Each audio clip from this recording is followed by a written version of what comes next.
সরাসরি এই মুহূর্তে নিউজ রুম থেকে আমাদের প্রতিনিধি অতনু হালদার আমাদের সঙ্গে রয়েছেন।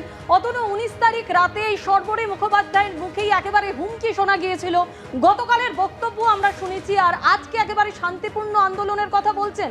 চাপের মুখে এই ডিগবাজি বিজেপি বিধায়কের। দেখো, এক তো চাপের মুখে, দুই হচ্ছে গিয়ে রাজ্য জুড়ে একটা নিন্দার ঝড় চলছে তার মুখে, আর সব থেকে বড় কথা হচ্ছে গোটা ঘটনায় পুলিশের কাছে অভিযোগ দায়ের করেছে বিশ্ববিদ্যালয় কর্তৃপক্ষ এবং পুলিশ সেই ঘটনার তদন্ত শুরু করেছে। এখন বিভিন্ন মহল থেকে একটা প্রশ্ন উঠছে যে এই তদন্ত কাদের বিরুদ্ধে হবে?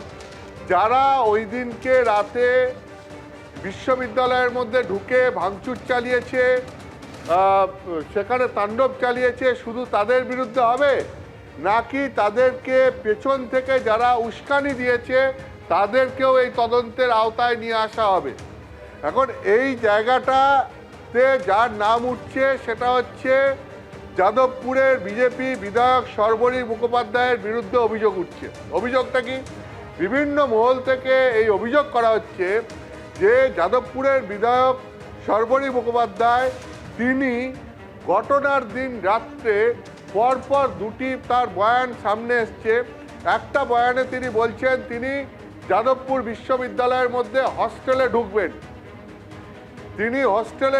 এই হুমকি দিচ্ছেন, এবং তারপর আজকে বিশ্ববিদ্যালয় কর্তৃপক্ষের তরফ থেকে যে অভিযোগপত্র পুলিশের কাছে জমা দেওয়া হয়েছে সেখানে পরিষ্কার লেখা হয়েছে যে ঘটনার দিন রাত্রে অর্থাৎ বুধবার রাতে যে বহিরাগতরা যাদবপুর বিশ্ববিদ্যালয়ের মধ্যে ঢুকে তাণ্ডব চালিয়েছিল তারা মেন হোস্টেলের মধ্যেও পৌঁছে গেছিল এবং সেখানে গিয়ে তার যে মূল দরজা, হোস্টেলের যে মূল দরজা, যে গেট, সেটাকে ভাঙার চেষ্টা করে ভেতরে ঢোকার চেষ্টা করেছিল।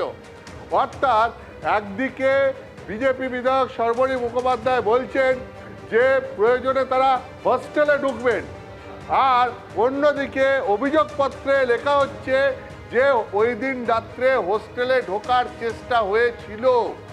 অর্থাৎ এই দুটো বক্তব্য একদিকে বিজেপি বিধায়ক যা বলছেন, অন্যদিকে তার কিছুক্ষণ পরই কার্যক্ষেত্রে সেইটা হচ্ছে বলে অভিযোগ উঠছে। ফলে এই ক্ষেত্রে বিভিন্ন মহল থেকে দাবি করা হচ্ছে যে তদন্তের আওতায় এই বিজেপি বিধায়ক সর্বরী মুখোপাধ্যায়কেও নিয়ে আসা হোক, কারণ তার প্ররোচনাতেই এই ঘটনা ঘটেছে বলে অনেকে অভিযোগ করছেন। ফলে এটা একটা দিক।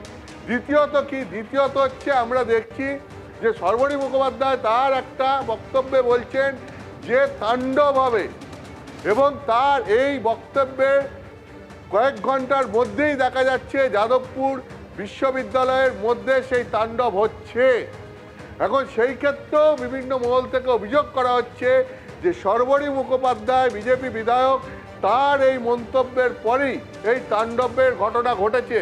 ফলে তাকে উস্কানি এবং প্ররোচনার দেওয়ার অভিযোগে কেন তদন্তের আওতায় নিয়ে আসা হবে না, পুলিশ কেন তাকেও তদন্তের আওতায় নিয়ে আসবে না, তার ভূমিকাও কেন খতিয়ে দেখবে না, এই দাবি বিভিন্ন মহল থেকে উঠছে। ঠিক তারপরেই আমরা দেখতে পাচ্ছি আজকে এই বিজেপি বিধায়ক সর্বরী মুখোপাধ্যায় তিনি বলছেন যে তিনি আসলে শান্তিপূর্ণ অবস্থানের জন্য বলেছিলেন, শান্তিপূর্ণ আন্দোলনের জন্য বলেছিলেন, তিনি কোনো উস্কানি প্ররোচনা দিয়েছেন বলে অস্বীকার করছেন। মানে তার বক্তব্য যে তিনি কোনো উস্কানি প্ররোচনা দেননি, তিনি শান্তিপূর্ণ আন্দোলনের কথা বলছেন। একেবারে অতনু, তুমি যে কথা বলছিলে যে শান্তিপূর্ণ আন্দোলনের কথা তুমি বলছিলে অতনু, আমরা দেখেছিলাম গত 19 তারিখ রাতে এই সর্বরী মুখোপাধ্যায়ের মুখেই কিন্তু হুমকির কথা উঠেছিল, আর গতকাল ছিল হুঁশিয়ারি, আর আজ একেবারে ডিগবাজি খেয়ে বললেন শান্তিপূর্ণ আন্দোলনের কথা। ভালো চাইলে যারা এই কাজগুলো করেছে, আমাদের ছেলেদের গায়ে যারা হাত দিয়েছে, তাদেরকে সোজা যাদবপুর থানায় সারেন্ডার করান। আমি ঘন্টা খানেক সময় দিলাম আপনাকে সৃজন, ঘন্টা খানেক সময় দিলাম। হয় আপনি যাদবপুর থানায় তাদেরকে সারেন্ডার করাবেন, তা নাহলে 1 ঘন্টা পর থেকে যাদবপুর হোস্টেলে ঢুকবে গোটা ভারতীয় জনতা পার্টি, পশ্চিমবঙ্গের সরকার, এবিভিপি সবাই। এদেরকে যদি 1 ঘন্টার মধ্যে যাদবপুর থানায় সারেন্ডার না করান, সৃজন আপনাকে বললাম আমি কিন্তু যেখানে লুকিয়ে আছে সেখান থেকে টেনে বার করব। সারা রাত তাণ্ডব চলবে আজ। এই যে গত পরশু রাত্রে মার হয়েছে, আমি হাসপাতালে গেছিলাম, আমি বাড়ি চলে এসেছি। আমি থানার সামনে গিয়ে বলেছি শান্তিপূর্ণভাবে অ্যাজিটেশন করুন, অ্যাজিটেশন করবার অধিকার সকলের রয়েছে, কিন্তু সেটা যেন শান্তিপূর্ণভাবে হয়। আমি বিজেপির ছেলেদেরকে বলেছি আপনারা এখান থেকে চলে যান, আন্দোলন করছে এবিভিপি, তার অধিকার, গণতান্ত্রিক অধিকার তাদের রয়েছে। আমি চলে গেছি। এবিপি আনন্দ, এগিয়ে থাকে, এগিয়ে রাখে।